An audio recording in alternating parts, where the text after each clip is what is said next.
Magandang umaga, Pinoy Horror Tambayan. Gusto kong ibahagi ang isang pangyayaring nangyari sa tita ko.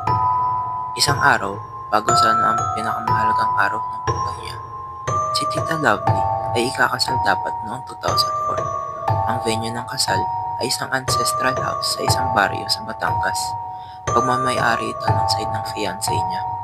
Malaki, elegante, luma, at maraming kasaysayan.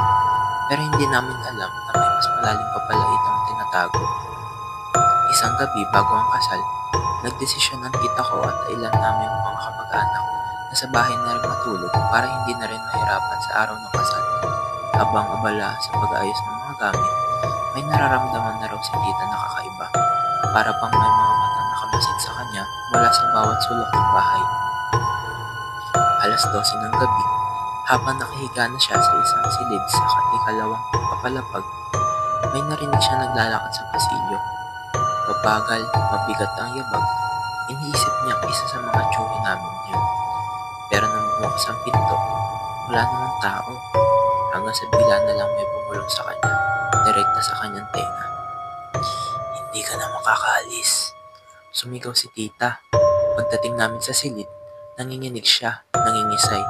Tinanong namin kung ano nangyari, pero hindi siya makapagsalita. Hanggang sa may isang matandang albularyo ang inirekomenda ng caretaker ng bahay.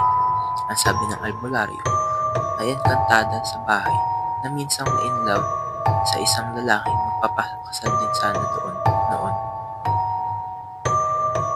Naiwan siya at mula noon, sinisigurado raw nitong walang ibang babae na matutuloy ang kasal sa kanyang teritoryo.